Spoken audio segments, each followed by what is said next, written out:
Welcome to టీ10. నేను మీ సుందర్. ఈ రోజు మన స్టూడియోలో డివైఎఫ్ఐ రాష్ట్ర ప్రధాన కార్యదర్శి అనగంటి వెంకటేష్ ఉన్నారు. ఆయనతో మాట్లాడదాం. నమస్తే వెంకటేష్ గారు. ఈ తెలంగాణలో నిరుద్యోగులు ముఖ్యంగా ఈ 3-4 నెలల కాలంలో ఎక్కువ నిరసనలు చేస్తున్నారు. ముఖ్యంగా మనకు ఢిల్లీ, మన అశోక్ నగర్ సెంటర్గా, దిల్సుఖ్ నగర్ సెంటర్గా చాలా నిరసనలు ఎక్కువ చూస్తున్నాం. అంటే నోటిఫికేషన్ పడ్డ తర్వాత నిరసనలు రావడాన్ని ఎట్లా చూడాలి? ప్రధానంగా తెలంగాణ రాష్ట్రం వచ్చింది నీళ్లు, నిధులు, నియామకాలు. రాష్ట్రం వచ్చింది 12 సంవత్సరాలు అవుతా ఉన్నది. గతంలో బీఆర్ఎస్ ఉద్యమ పార్టీ అని చెప్పేసి 10 సంవత్సరాలు అధికారంలో ఉన్నది. అధికారంలో ఉన్న తర్వాత కూడా ఉద్యోగాలు ఇవ్వడంలో పూర్తి విఫలం చెందింది బీఆర్ఎస్ ప్రభుత్వం. ఈ రాష్ట్రం విడిపోయేటప్పుడే పిఆర్సీ నివేదిక కమిటీ ప్రకారం ఈ రాష్ట్రంలో బీస్వాల్ కమిటీ అనే ఒక రిపోర్టు మన తెలంగాణ రాష్ట్రంలో ఇచ్చింది. ఆ రిపోర్టు 1,91,126 ఉద్యోగాలు ఈ రాష్ట్రంలో ఖాళీలుగా, ప్రభుత్వ ఉద్యోగాలు ఖాళీలు ఉన్నాయని చెప్పేసి రిపోర్ట్ ఇచ్చింది. ఆ ఖాళీలను భర్తీ చేయలేదు బీఆర్ఎస్ ప్రభుత్వం. ఇప్పుడు రాష్ట్ర ముఖ్యమంత్రి ఉన్నటువంటి రేవంత్ రెడ్డి నాడు పిసిసి ప్రెసిడెంట్ గా ఉన్నాడు. అప్పుడు ఆయన పాదయాత్ర చేసేటప్పుడు గతంలో బీఆర్ఎస్ ప్రభుత్వం నిరుద్యోగులను నిండా ముంచింది. మేము కనుక కాంగ్రెస్ పార్టీ అధికారంలోకి వస్తే 2 లక్షల ఉద్యోగాలను మొదటి ఏడాదిలోనే భర్తీ చేస్తామని చెప్పేసి చెప్పిండు. వాళ్ళ అధినేత రాహుల్ గాంధీని, ఒకవైపు ప్రియాంక గాంధీని, రాహుల్ గాంధీనేమో అశోక్ నగర్ నిరుద్యోగుల దగ్గరకు తీసుకొచ్చి ఛాయ్ తాగకుండా ఛాయ్ పే చర్చ చేస్తూ మేము అధికారంలోకి వస్తే 2 లక్షల ఉద్యోగాలను భర్తీ చేస్తాం. మొదటి సంవత్సరం మళ్ళీ అది కూడా మళ్ళీ దాంతో పాటు జాబ్ క్యాలెండర్ వేస్తాం. ప్రభుత్వ డిపార్ట్మెంట్లలో 6 నెలల ముందే రిటైర్మెంట్ అవుతున్న వారిని, ఆ శాఖలో ఎవరైతే రిటైర్మెంట్ అవుతున్నారో ఆ ప్లేస్లో భర్తీ కావాల్సిన ఉద్యోగాలకు ముందుగానే నోటిఫికేషన్ ఇచ్చి భర్తీ చేస్తాం. జాబ్ క్యాలెండర్ని యూపీఎస్సీ తరహాలో టీజీపీఎస్సీని తీర్చిదిద్దామని చెప్పేసి ఇన్ని హామీలు ఇచ్చి కాంగ్రెస్ పార్టీ అధికారంలోకి వచ్చింది. మొదటి ఏడాది చూసినాం మనం, ఉద్యోగాలు ఇవ్వలేదు. 2వ ఏడాది గడిచిపోతా ఉన్నది. ఇప్పుడు 2.5 ఏళ్ళు గడిచిపోయింది కాంగ్రెస్ పార్టీ అధికారంలోకి వచ్చి. ఎక్కడ కూడా నిరుద్యోగులకు ఉద్యోగాలు ఇచ్చినటువంటి పరిస్థితి లేదు. ఎందుకు మేము ఇచ్చినామంటున్నారు? 60,000 ఇచ్చినామంటే 60,000 ఉద్యోగాలు ఇచ్చింది కూడా గతంలో బీఆర్ఎస్ ప్రభుత్వము ఎన్నికల ముందు 47,000 ఉద్యోగాలకు నోటిఫికేషన్లు ఇచ్చింది. బీఆర్ఎస్ ప్రభుత్వం ఇచ్చింది నోటిఫికేషన్లు. రాత పరీక్షలను కూడా బీఆర్ఎస్ ప్రభుత్వం నియమించింది. కానీ కాంగ్రెస్ పార్టీ ఎన్నికలు జరిగినాయి, అధికార మార్పిడి జరిగింది, కాంగ్రెస్ పార్టీ అధికారంలోకి వచ్చింది.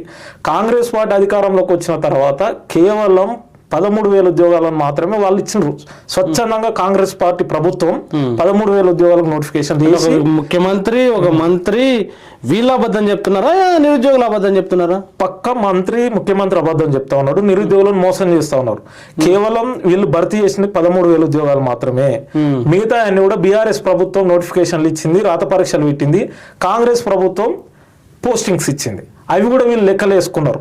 అట్లా చూసినా 59,543 ఉద్యోగాలు మాత్రమే వీళ్ళు కాంగ్రెస్ ఇచ్చింది అనుకుంటే మనము 59,000 మొత్తం 60,000, సుమారు 60,000 ఉద్యోగాలను భర్తీ చేసింది. మరి ఇంకో 1,40,000 ఉద్యోగాలు భర్తీ చేయాల్సిన బాధ్యత ఈ రాష్ట్ర ప్రభుత్వం పైన ఉంది కదా. ఇచ్చినటువంటి నోటిఫికేషన్లు కూడా గందరగోళంగా ఇస్తుంది కాంగ్రెస్ ప్రభుత్వం. అంటే జీవోలు, వివాదాస్పదమైనటువంటి జీవోలు తెస్తుంది. బీసీ, ఎస్సీ, ఎస్టీ నిరుద్యోగులకు నష్టం కలిగించే జీవోలు.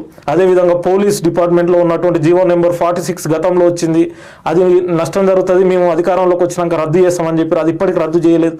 ఇట్లా వివాదాస్పదం కోర్టు కేసులు ఉండే విధంగా వివాదాస్పద జీవోలను తెచ్చి గందరగోళ పరచడంతో నిరుద్యోగులు ఆందోళన చెందుతున్నారు. ఒకవైపున గతంలో బీఆర్ఎస్ ప్రభుత్వం ఉంటే అది నియంత్రిత ప్రభుత్వం, నియంత్ర పాలన చేస్తుందని చెప్పేసి పెద్ద పెద్ద మాటలు మాట్లాడారు రేవంత్ రెడ్డి గారు, అది కాంగ్రెస్ నాయకులంతా కూడా. ఇప్పుడు కాంగ్రెస్ ప్రభుత్వం అధికారంలోకి వచ్చిన తర్వాత నిరుద్యోగులు శాంతియుతంగా ఆందోళన చేస్తుంటే వాళ్ళ పైన నిర్బంధాలను ప్రయోగిస్తుంది ప్రభుత్వం. ఎట్లా అంటే అశోక్ నగర్ లో అర్ధరాత్రి ధర్నాలు నిర్వహిస్తుంటే మాకు వివాదాస్పద జీవోలు వద్దు, పోస్టుల సంఖ్యను పెంచి భర్తీ చేయండి అని చెప్పేసి శాంతియుతంగా అడుగుతుంటే వాళ్ళ పైన లాఠీ చార్జ్ చేసింది. అశోక్ నగర్ లో ఫస్ట్ టైం కాంగ్రెస్ ప్రభుత్వం అధికారంలోకి వచ్చినాక లాఠీ చార్జ్ చేసిన ఘనత ఈ రేవంత్ రెడ్డికి ఉన్నది. ఒకవైపున ప్రజాపాలన అని చెప్పిండు, కానీ అడుగడుగున నిర్బంధాలను పాలన చేస్తున్నాడు ఈ రేవంత్ రెడ్డి. ముళ్ళ కంచెలు ఉండవు, బారికేడ్లు ఉండవు అని చెప్పేసి పెద్ద పెద్ద ఏడో హామీ ప్రజాస్వామ్యం నిరసన వ్యక్తం చేసుకోవచ్చు అని చాలా గొప్ప చెప్పిండు ఎల్బీ స్టేడియంలో ప్రమాణ స్వీకారం చేసేటప్పుడు. కానీ ఇప్పుడు జరుగుతుంది ఏంది, 2.5 ఏళ్ల తర్వాత ఎవరైనా ప్రశ్నిస్తే వాళ్ళ పైన నిర్బంధాలను ప్రయోగిస్తా ఉన్నారు. ఇప్పటికి నిరుద్యోగులు ఏదైనా పిలిపించారు అనుకోండి, అశోక్ నగర్ లో ఉన్నటువంటి చిక్కడపల్లి లైబ్రరీకి వెళ్తే అక్కడ ఉన్నటువంటి నిరుద్యోగులు భయంతో బతుకుతున్నటువంటి పరిస్థితి ఉంది వాళ్ళ స్టడీ హాల్స్ లో. మేము శాంతియుతంగా ఆందోళన చేస్తుంటే అసలు వాళ్ళకి సంబంధం లేకుండా ఎవరైనా పిలిపించారు అనుకోండి ప్రభుత్వానికి, వాళ్ళని అర్ధరాత్రి తీసుకుపోయి పోలీస్ స్టేషన్లో నిర్బంధిస్తూ ఉన్నారు. మనం వేరే సంఘాలు చేసినా వీళ్ళని తీసుకుంటారు. అంతెందుకు ఇక్కడ ఓడియన్ షాపింగ్ మాల్ థియేటర్ అని చెప్పేసి ఓపెనింగ్ కి ముఖ్యమంత్రి గారు వచ్చారు. ఆయన అక్కడికి వెళ్ళి వస్తుంటే కూడా దానికి సంబంధం లేదు, నిరుద్యోగులను అరెస్ట్ చేసి పోలీస్ స్టేషన్ నిర్బంధించినటువంటి పరిస్థితి ఉన్నది. ఇది ఎక్కడ న్యాయం? అట్లా దౌర్భాగ్యమైనటువంటి పరిస్థితి కాంగ్రెస్ ప్రభుత్వం చేస్తా ఉన్నది. నిరుద్యోగులకు ఇచ్చిన హామీల మీద చర్చ పెట్టాలి. ఏదైతే అప్పుడు ధైర్యంగా అశోక్ నగర్ కు వచ్చినటువంటి మీరే ఉన్నారో ఇప్పుడు కూడా రండి. మీరు ఇచ్చినటువంటి 70,000 ఇచ్చిన ఒక మంత్రి చెప్తుండు కదా, 1,00,000 ఇచ్చిన పొన్నం ప్రభాకర్ లాంటి మంత్రి చెప్తుండు కదా. ఇట్లాంటి మంత్రులు ముఖ్యమంత్రి మీరందరూ వచ్చి అదే లైబ్రరీలో చర్చ పెట్టండి. మిమ్మల్ని అడ్డుకుంటుంది ఎవరు? పోలీసులు ఉన్నారు, రక్షణ వ్యవస్థ ఉన్నది. ఒక శ్వేతపత్రం విడుదల చేయండి. ఒక పలానా డిపార్ట్మెంట్ లో మేము ఇన్ని ఉద్యోగాలు వేసినాము, పలానా శాఖలు ఇన్ని ఉద్యోగాలు వేసినాము అని చెప్పి నిరుద్యోగులకు వివరించండి. మిగతా 1,40,000 ఉద్యోగాలు ఉన్నాయి, ఓ పలానా నాడు ఈ 6 నెలల నాడు మేము ఇన్ని ఉద్యోగాలను భర్తీ చేస్తాం, మీరు ఎవరు ఆందోళన చెందొద్దు, మీరు మంచిగా ప్రిపేర్ కావండి అని ధైర్యం చెప్పినటువంటి ఏ మంత్రి లేడు, ముఖ్యమంత్రి లేడు. ఇప్పటికీ నిరుద్యోగులేమో ఒక పూట తినకుండా ఉండాలి. అదే ముఖ్యమంత్రి అంటున్నారు, ఈ దేశంలోనే కాదు ప్రపంచంలో ఎక్కడ లేదు, నోటిఫికేషన్ ఇచ్చిన తర్వాత ప్రిపేర్ అవ్వకుండా నోటిఫికేషన్ వద్దంటారు నిరుద్యోగులు అని చెప్పేసి అంటున్నారు. ఇది శుద్ధ తప్పు. ఎందుకు వద్దంటారు అంటే నిరుద్యోగులు ఒక వైపున చదువులకు వాళ్ళు చేస్తున్నటువంటి ఉద్యోగాలకు పొంతన లేనటువంటి పరిస్థితి ఇప్పుడు దేశంలో ఉన్నటువంటి పరిస్థితి చూస్తున్నాం. మన రాష్ట్రంలో చూస్తా ఉన్నాం. గిగ్ వర్కర్లుగా 4,60,000 మంది ఈ రోజు గిగ్ వర్కర్లు పనిచేస్తున్నారు. జొమాటో, స్విగ్గీ, ర్యాపిడో, ఓలా, ఊబర్ ఇట్లా గిగ్ వర్కర్స్ గా చేస్తారు. ఎలాంటి 4 లక్షల మంది తెలంగాణ రాష్ట్రంలో పనిచేస్తారు. వీళ్ళంతా కూడా మళ్ళీ డిగ్రీ కంప్లీట్ అయిన వాళ్ళు, బీటెక్ లో ఎంటెక్ చేసిన వాళ్ళు. ఎందుకు చేస్తున్నారు వాళ్ళు? ఉద్యోగాలు లేక, ప్రభుత్వ ఉద్యోగాలు నోటిఫికేషన్లు ఇవ్వకపోవడంతో కుటుంబాలు గడవాలి, జీవనం గడవాలి కాబట్టి తక్కువ వేతనంతో ఎలాంటి భద్రత లేని జాబులు చేస్తున్న పరిస్థితి తెలంగాణ రాష్ట్రంలో ఉన్నది. ఎందుకు నోటిఫికేషన్లు వద్దంటారు? నోటిఫికేషన్లు వద్దనేది శుద్ధ తప్పు. ఇది కరెక్ట్ కాదు. ముఖ్యమంత్రి గారు మరొకసారి అట్లా మాట్లాడకూడదు. అంటే ఒక రాజకీయ పార్టీలను, రాజకీయ నాయకులను విమర్శలు చేసినట్టు నిరుద్యోగుల మీద కూడా ఇలాంటి నోరు జారడాన్ని నిజంగా ఒక బాధ్యతాయుతమైన సీఎం చేయొచ్చునా? అట్లా చేయొద్దు. అట్లా ఎందుకంటే తాను కూడా ఉద్యమాల నుంచి వచ్చినటువంటి నాయకుడు అని చెప్పి చాలా ప్రసంగాలలో పెద్ద పెద్ద ప్రకటనలు, పెద్ద పెద్ద ప్రసంగాలు చేస్తుంటాడు. కానీ అట్లా తప్పు మాటలు మాట్లాడడం సరైనది కాదు. యువత ఆకాంక్షల మేరకు ఏ విధంగా పనిచేయాలో ఆలోచించాలి. యువతకు ఎక్కడ నష్టం జరుగుతుందో అక్కడ ఆలోచించాలి తప్ప ఉద్యోగాలు ఇచ్చి వాళ్ళని ఒక ఉన్నతమైనటువంటి స్థానాల్లో చూడాల్సిన రాష్ట్రంగా ముఖ్యమంత్రి ఉండాలి. ఇప్పుడు రాష్ట్రం ఒక అభివృద్ధి పథంలో నడవాలంటే ఒక సమర్థవంతమైనటువంటి ఉద్యోగాలు చేసే అధికారులు కూడా కావాలి కదా. ఒక గ్రూప్ 1 ఆఫీసర్, గ్రూప్ 2, గ్రూప్ 3, అదేవిధంగా జూనియర్ లెక్చరర్స్, ఇట్లా అనేక డిపార్ట్మెంట్లో ఉన్నటువంటి వాళ్ళందరూ కూడా సరైనటువంటి వాళ్ళు, సమర్థులైనటువంటి అధికారులు ఉంటేనే కదా ఈరోజు అవుట్ సోర్సింగ్ పేరుతో, కాంట్రాక్ట్ పేరుతో, తక్కువ వేతనాలతో, ఏజెన్సీలతో కుమ్మకై ఈరోజు ఉద్యోగాలు నియమిస్తున్న పరిస్థితి ఉన్నది. రెగ్యులర్ ఉద్యోగాలు ఎందుకు ఇవ్వట్లేదు? ఇస్తే ఎందుకు నోటిఫికేషన్లు వద్దంటారు? ఈరోజు నిరుద్యోగులని వాళ్ళని ఏదన్నా డైవర్ట్ చేయడం కోసం ఇలాంటి మాటలు మాట్లాడుతున్నారు. ఈ మధ్య కాలంలో చూసినట్టయితే నిన్న మొన్న మనం దిల్సుఖ్నగర్లో చూసినాం, అశోక్ నగర్ లో చూసినాం. పోలీస్ శాఖలో స్వయాన డీజీపీ గారే 19,437 ఉద్యోగాలు ఖాళీగా ఉన్నాయని ప్రకటించారు. వీటికి త్వరలో మేము నోటిఫికేషన్లు ఇస్తామని చెప్పి. మరి 5,000కి ఇవ్వడానికి ఏమన్నా ఇది ఉందా? అసలు పొంతనే లేనటువంటి పరిస్థితి. మరి కాంగ్రెస్ ప్రభుత్వం ఏం ఆలోచిస్తుందో గానీ ఇదైతే సరైనది కాదు. పోలీస్ అభ్యర్థులు చాలా ఏళ్ల కాలం నుంచి 2018 నుంచి వాళ్ళు ఇప్పటిదాకా వేచి చూస్తా ఉన్నారు. ఏజ్ అయిపోతున్నది.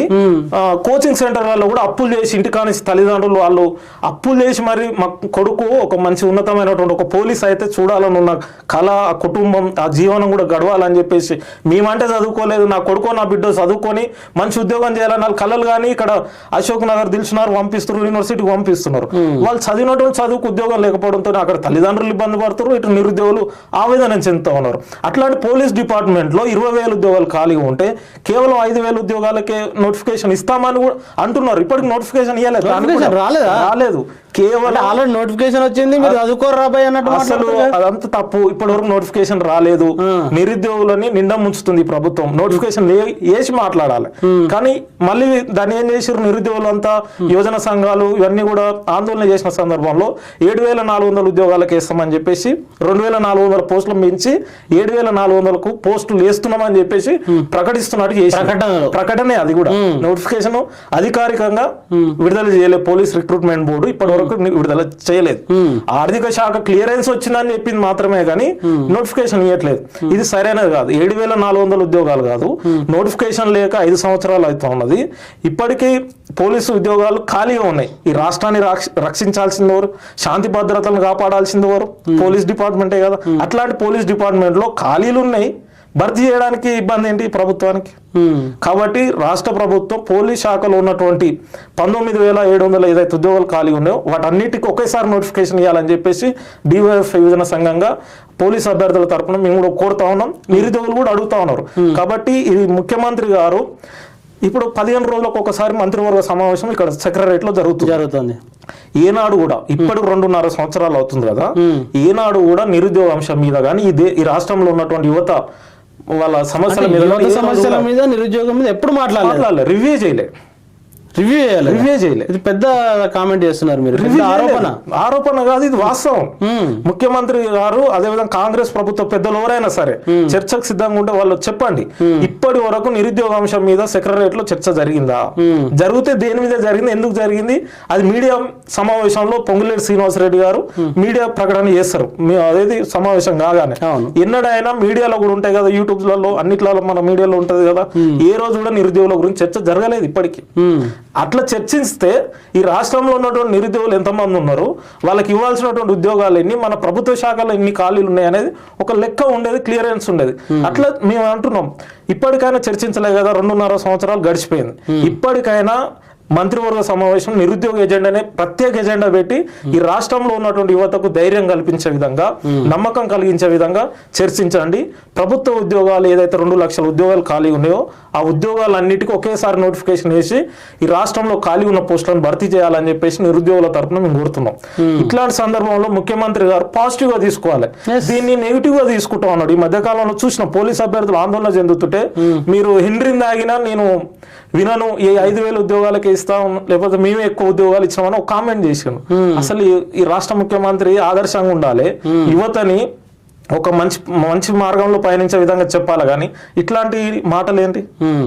అసలు అధికారంలోకి వచ్చిందే నిరుద్యోగ అంశం మీద కదా, ప్రధాన ఎజెండా కదా మీకు. నిరుద్యోగ అంశము, ఇంకొకటి గత ప్రభుత్వ అహంకారం అనేది కూడా ఒకటి ముందుకు వచ్చింది కదా, వాళ్ళు వేయలేదు మేము వేస్తామని చెప్పేసి భరోసా కల్పించారు. ఇప్పుడు ఏదైతే నిరుద్యోగులు అండగా నిలబడి అధికారంలో తీసుకొచ్చారో అదే నిరుద్యోగుల మీద ఒక వైపున లాఠీ చార్జీలు చేస్తారు, ఒక వైపున అవమానకరంగా మాట్లాడుతున్న పరిస్థితి ఈ రాష్ట్రంలో ఉన్నది. నిరుద్యోగులను అడుగడుగున అవమానిస్తా ఉన్నారు. ఒక్కొక్క మంత్రి ఒక్కొక్క ప్రకటన చేస్తూ ఉన్నారు. గవర్నమెంట్ లో ఉండి సంవత్సరం మంత్రివర్గంలో ఉన్న వాళ్ళే ఎన్ని భర్తీ చేసినా వాళ్ళకే క్లారిటీ లేదు. ఎంత అన్యాయం చూడండి. ముఖ్యమంత్రి ఒక సంఖ్య చెప్తాడు, ఒక మంత్రి ఇంకో సంఖ్య చెప్తాడు, ఇంకో మంత్రి ఒక సంఖ్య చెప్తాడు. అట్లా లెక్కలు ఏడ తారుమారు అవుతా ఉన్నాయి. అంటే ఇది నిరుద్యోగులని నిండా ముంచుతుంది కాంగ్రెస్ ప్రభుత్వము. ఇప్పటికే సగం పీరియడ్ అయిపోయింది అధికారంలో ఉన్నటువంటి కాంగ్రెస్ ప్రభుత్వానికి. 2.5 సంవత్సరాలు గడిచిపోయింది. ఇప్పటికైనా బుద్ధి తెచ్చుకొని నిరుద్యోగులకు నోటిఫికేషన్ వేయాల్సిన బాధ్యత కాంగ్రెస్ పార్టీ పైన ఉందని చెప్పేసి మేము డివైఎఫ్ఐగా ఈ రాష్ట్ర ప్రభుత్వాన్ని డిమాండ్ చేస్తాము. ఇక్కడ మిర్చి బజ్జీలు వేసుకున్న ఉద్యోగమే అని చెప్పేసి బీజేపీ ఎంపీ రఘునందన్ రావు అన్నారు. గతంలో సేమ్ ఇలాంటి కామెంటే, దాన్ని ఏమంటాం, పకోడాలు వేసుకోవడం కూడా ఉద్యోగమే అని చెప్పేసి ప్రధానమంత్రి నరేంద్ర మోడీ అన్నారు. అంటే ఎందుకు ఇలాంటి కామెంట్లు చేస్తున్నారు? నిజంగా వాళ్ళు ఇచ్చిన హామీలను నెరవేర్చకుండా ఇలాంటి కామెంట్లు చేయడాన్ని ఎట్లా చూడాలి? ప్రధానంగా ఇక్కడ బీజేపీ 2014 అధికారంలోకి వచ్చే ముందు ఇదే ప్రధానమంత్రి ఉన్నటువంటి నరేంద్ర మోడీ గారు మేము అధికారంలోకి వస్తే దేశవ్యాప్తంగా ఉన్నటువంటి నిరుద్యోగ యువతకు 2 కోట్ల ఉద్యోగాలు సంవత్సరానికి ఇస్తామని చెప్పేసి చెప్పిండు. ఇప్పటికి 12 సంవత్సరాలు అవుతున్నది. 12 × 2 24 కోట్ల ఉద్యోగాల బాధ్యత ఈ ప్రభుత్వం పైన ఉన్నది. ఇప్పటికి ఉద్యోగాలు ఇవ్వలేదు. 2 కోట్లు కదా, సంవత్సరానికి 2 లక్షలు కూడా ఇవ్వలేదు ప్రభుత్వం. 2 లక్షలు సంవత్సరానికి ఇవ్వలేదు. వాళ్ళు వికసిత్ భారత్ అని, మేక్ ఇన్ ఇండియా అని, రోజ్గార్ మేళలు అని పేర్లు మార్చారు తప్ప ఈ నిరుద్యోగుల జీవితాలను మార్చలేదు, ఉద్యోగాలు కల్పించలేదు, ఉద్యోగ ఉపాధి అవకాశాలు కల్పించలేదు. అంతెందుకండి, స్వయాన కేంద్ర ప్రభుత్వ మంత్రి పార్లమెంట్ లో కేంద్ర మంత్రిత్వ శాఖల్లో 9,63,000 ఉద్యోగాలు ఖాళీగా ఉన్నాయని చెప్పేసి రిపోర్ట్ ఇచ్చిండు మొన్న జూన్ నెలలో. అంటే ఈ ప్రభుత్వంలో అన్ని శాఖల్లో పనిచేసేటువంటి మంత్రిత్వ శాఖల్లో పనిచేసే ఖాళీలే 9 లక్షలు ఉన్నాయి. అంతేందుకు అతిపెద్ద రవాణా సంస్థ అయినటువంటి రైల్వేలోనే 3 లక్షల ఉద్యోగాలు ఖాళీగా ఉన్నాయి. ఈ దేశాన్ని రక్షణగా ఉండి ఈ దేశాన్ని కాపాడుతున్నటువంటి రక్షణ శాఖలో 1,56,000 ఉద్యోగాలు ఖాళీగా ఉన్నాయి. ఇట్లా అనేక శాఖల్లో 10 లక్షల ఉద్యోగాల వరకు ఈరోజు కేంద్ర ప్రభుత్వ శాఖల్లో ఖాళీగా ఉన్నాయి. వీటిని భర్తీ చేయకుండా దేశవ్యాప్తంగా ఉన్నటువంటి ఈ నిరుద్యోగం రోజు రోజుకు పెరిగిపోతున్నది. మనకు స్వాతంత్రం వచ్చి 79 సంవత్సరాలు కావస్తుంది. ఇప్పటికీ ఎన్నడూ లేనంత నిరుద్యోగం ఇప్పుడు పెరిగిపోతున్న పరిస్థితి ఉన్నది.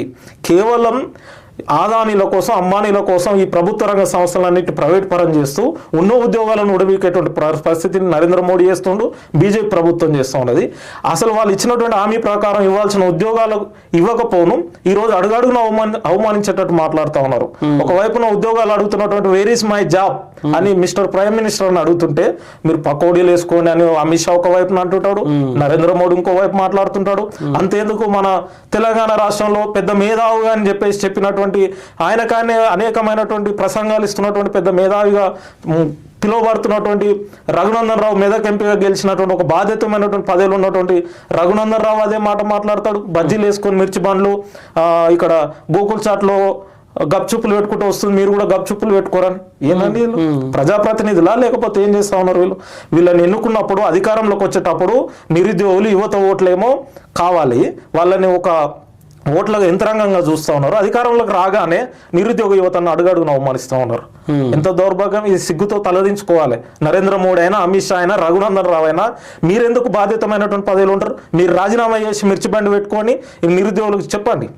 ఎందుకు మీరు చేయరాదు? రఘునందన్ రావు గారు ఉన్నారు, వాళ్ళ ఇంట్లో ఎవరైనా మిర్చి బండి వేసుకొని ఆదర్శంగా ఉన్నారా? వాళ్ళేమో డాక్టర్లు కావాలి, వాళ్ళ బిడ్డలు వాళ్ళకి సంబంధించినట్టు వాళ్ళు.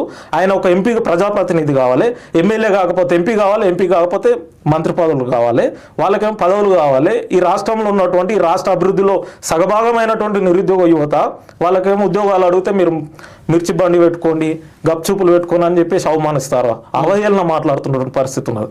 అందుకనే మిస్టర్ రఘునందన్ రావు ఈ తెలంగాణ రాష్ట్రంలో ఉన్నటువంటి నిరుద్యోగ యువతకు అందరికి బహిరంగ క్షమాపణ చెప్పు. మిర్చి బండిలే కాదు, గప్చుప్లే కాదు, అవి కూడా ఒక ఉపాధి. కానీ ఈరోజు ఎంటెక్లు చేసి బీటెక్లు చేసి ఉన్నతమైనటువంటి పిహెచ్డీలు చేసి అనేక మంది యువత ఈరోజు ఉద్యోగాల కోసం చూస్తున్నారు. నీకు చేతన అయితే నరేంద్ర మోడీతో ఒప్పించి తెలంగాణ రాష్ట్రంలో ఉన్నటువంటి యువతకు ఉద్యోగ ఉపాధి అవకాశాలు కల్పించేందుకు ఒప్పించి ఇక్కడ ఉద్యోగాలు కల్పించాలే తప్ప నువ్వు ఇట్లాంటి ఉచిత సలహాలు ఇవ్వడం మంచిది కాదని చెప్పేసి మేము చెప్తా ఉన్నాం. అదేవిధంగా సరే మిర్చి బండిలు పెట్టుకోవాలని అనుకున్నాం, ఇప్పుడు గ్యాస్ రేట్ ఎంత అండి? గ్యాస్ ధరలు పెంచింది ఎవరు? మళ్ళీ ఇదే బీజేపీ ప్రభుత్వం గ్యాస్ ధరలు పెంచుతా ఉన్నది. ఇప్పుడు పెట్టుకొని మిర్చి బండిలు వేస్తున్న వాళ్ళకు ఇప్పుడు ఉపాధి లేక రోడ్డు మీద పడ్డారు. ఇదే బీజేపీ ప్రభుత్వం గ్యాస్ ధరలు పెంచుతూనే ఎట్లా బతుకుతారు వీళ్ళు? ఉద్యోగాలు ఇయ్యరు, ఉన్న ఉపాధిని పోగొట్టేది వీళ్ళే, మళ్ళీ పైకి వెళ్ళి ఉచిత సలహాలు ఇస్తారు. ఎంత దౌర్భాగ్యం! అందుకనే మేము రఘునందన్ రావు కానీ, అమిత్ షా కానీ, నరేంద్ర మోడీ గారు మీరు ఒక భారత ప్రభుత్వంలో కీలకంగా ప్రజాప్రతినిధులు ఉన్నారు కాబట్టి ఏ విధంగా మీరు ఈ దేశంలో ఉన్నటువంటి యువతకు ఉద్యోగ ఉపాధి అవకాశాలు కల్పిస్తారో దాని మీద మాట్లాడండి. ఉపాధి కల్పించే బాధ్యత మీరు తీసుకోండి. తెలంగాణ రాష్ట్రం విడిపోయేటప్పుడే తెలంగాణ రాష్ట్రంలో మేము కాజిపేట కోచ్ ఫ్యాక్టరీ పెడతామన్నారు, బయ్యారం ఉక్కు పరిశ్రమ నెలకొల్పుతున్నారు, ఇట్లా అనేక యూనివర్సిటీలు నెలకొల్పుతున్నారు. అవి పెట్టండి, దాని మీద చర్చ చేయండి. ఏనాడాన తెలంగాణ అంశం గురించి పార్లమెంట్లో మాట్లాడండి ఈ రఘునందన్ రావు ఏనాడు మాట్లాడలే. ఈ ఉన్న 8 మంది కూడా ఎవరు మాట్లాడలే? బీజేపీ ఎంపీలు. పైగా ఈ రోజు యువత ఉద్యోగాలు అడుగుతున్న సందర్భంలో మీరు బజ్జీలు పెట్టుకోండి, పకోడీలు వేసుకోండి. ఏందండి ఇది? తెలియదా బజ్జీలు పకోడీల గురించి? ఇట్లాంటి వ్యాఖ్యలు మాట్లాడేటప్పుడు ఆలోచించి మాట్లాడాలి. ఇట్లాంటి వ్యాఖ్యల్ని మేము తీవ్రంగా ఖండిస్తాను. మీరు తెలంగాణలో ఒక ఎంపీగా ఉండి రఘునందన్ రావు గారు ఇట్లాంటి మాట్లాడడం సరైనది కాదు. ఆ వ్యాఖ్యలను ఎన్నిక తీసుకొని ఈ రాష్ట్రంలో ఉన్నటువంటి యువతకు ఉద్యోగాలు ఉపాధి అవకాశాలు కల్పించేందుకు నరేంద్ర మోడీని ఒప్పించాలి తప్ప ఇట్లాంటి వ్యాఖ్యలు చేయొద్దని చెప్పేసి మేము డివైఎఫ్ఐగా డిమాండ్ చేస్తున్నాం. ఈ జూలై 15వ తారీఖు సిపిఐఎం ఆధ్వర్యంలో ధర్నా చౌక్లో నిరుద్యోగ మహా ధర్నా జరుగుతుంది. దానికి మరి మీరు డివైఎఫ్ఐ మద్దతు ఇస్తుందా? ఏం చేసి దానిపైన కామెంట్ చేయమంటే ఏం చెప్తారు? కేంద్ర రాష్ట్ర ప్రభుత్వ శాఖల్లో ఖాళీగా ఉన్నప్పుడు పోస్టులన్నింటినీ భర్తీ చేయాలని చెప్పేసి నిరుద్యోగులకు అండగా సిపిఎం పార్టీ మహాధర్నా ఇందిరా పార్క్లో ధర్నా చౌక్లో జూలై 15వ తేదీన నిర్వహిస్తూ ఉన్నది. మేము తెలంగాణ రాష్ట్ర వ్యాప్తంగా ఉన్నటువంటి నిరుద్యోగ యువత తరఫున అదేవిధంగా యువజన సంఘం డివైఎఫ్ఐ యువజన సంఘంగా నిరుద్యోగ సమస్య మీద అనేక దేశాల్లో పోరాటాలు నిర్వహించినటువంటి డివైఎఫ్ఐ యువజన సంఘంగా నిరుద్యోగుల తరపున కొట్లాడుతున్నటువంటి మహాధరణ నిర్వహిస్తున్నటువంటి సిపిఎం పార్టీకి సంపూర్ణమైనటువంటి మద్దతును తెలియజేస్తాను. ఇప్పటికే మద్దతును తెలియజేస్తూ రాష్ట్ర వ్యాప్తంగా ప్రచారం కూడా నిర్వహిస్తాను. దీంట్లో నిరుద్యోగులు యువత పెద్ద ఎత్తున తరలి వచ్చి మన కోసం, మన ఉద్యోగాల కోసం ఈరోజు దేశంలో, రాష్ట్రంలో రాష్ట్ర పాలక ప్రభుత్వాలు నిరుద్యోగులను ఏ విధంగా మోసం చేస్తున్నాయో ఆ మోసాన్ని తెలిపే విధంగా నిరుద్యోగ యువతకు ఒక భరోసాను కల్పించేందుకు, అదేవిధంగా కేంద్ర రాష్ట్ర ప్రభుత్వాలు ఉద్యోగాలను ఇవ్వాలని చెప్పేసి, తక్షణమే నోటిఫికేషన్లు ఇవ్వాలని చెప్పేసి ఏదైతే పోరాటం నిర్వహిస్తుందో సిపిఎం పార్టీకి డివైఎఫ్ఐ యువజన సంఘంగా మేము సంపూర్ణ మద్దతు తెలియజేస్తా ఉన్నాం. ఈ మద్దతు భవిష్యత్తులో జరిగేటువంటి కార్యాచరణ కూడా ఉంటుంది. నిరుద్యోగుల తరపున మేము కూడా కలిసి ఐక్య కార్యాచరణలో భాగస్వామ్యం అవుతాం. నిరుద్యోగులకు ఉద్యోగాలు సాధించేంత వరకు కూడా ఈరోజు సిపిఎం చేసేటువంటి పోరాటాలకు డివైఎఫ్ఐ మద్దతు తెలియజేస్తున్నది. అందుకు ఈ రాష్ట్ర వ్యాప్తంగా ఉన్నటువంటి యువతను విజ్ఞప్తి చేస్తాను. జూలై 15వ తేదీన ఉదయం 11 గంటలకు ఇందిరా పార్క్ వద్ద జరిగేటువంటి సిపిఎం మహాధరణకు రాష్ట్రంలో ఉన్నటువంటి నిరుద్యోగులు యువత పెద్ద ఎత్తున తరలి వచ్చి జయప్రదం చేయాలని చెప్పేసి డివైఎఫ్ఐ తెలంగాణ రాష్ట్ర కమిటీ నుంచి కోరుతా ఉన్నాం. Thank you very much Venkatesh garu. Thank you. ప్రజలారా విన్నారు కదా, డివైఎఫ్ఐ రాష్ట్ర కార్యదర్శి వెంకటేష్ గారు చాలా క్లియర్గా కేంద్ర రాష్ట్ర ప్రభుత్వాలు నిరుద్యోగులను ఏ రకంగా మోసం చేస్తున్నాయని చెబుతూ, ఈ తెలంగాణలో ముఖ్యంగా ఏదైతే నిరుద్యోగులు 2 లక్షల ఉద్యోగాలు మొదటి సంవత్సరంలోనే ఇస్తామని చెప్పేసి ఇప్పటి వరకు 13,000 మాత్రమే ఇచ్చినారు. ఇంకా సమయం ఉంది, 2.5 సంవత్సరాల సమయం ఉంది. ఇప్పుడైనా మీరు కళ్ళు తెరిచి మీరు చేసిన తప్పును ఒప్పుకొని నిరుద్యోగుల పక్షాన మాట్లాడాలి, శ్వేతపత్రం విడుదల చేయాలి, తర్వాత జాబ్ క్యాలెండర్ ఇవ్వాలని చెప్పేసి వెంకటేష్ గారు అన్నారు. అదేవిధంగా కేంద్ర ప్రభుత్వం కూడా సంవత్సరానికి 2 కోట్ల ఉద్యోగాలు ఇస్తా అని చెప్పింది. ఇప్పుడు 12 సంవత్సరాలకు 24 కోట్ల ఉద్యోగాలు. మరి తెలంగాణ వాటా ఏంది? ఈ బీజేపీ రఘునందన్ రావు గారు బజ్జీ బండీలు కాదు, మీకు దమ్ముంటే, మీకు ధైర్యం ఉంటే, మీకు చేతనైతే తెలంగాణకు ఉద్యోగాలు పట్టుకురండి, ఉచిత సలహాలు కాదు అని చెప్పేసి సూటిగా చెప్తున్నారు వెంకటేష్ గారు. మరి ఆయన మాట్లాడిన అంశాలపైన మీ కామెంట్ కూడా రాయండి. Thank you very much. చూస్తూనే ఉండండి టీ10.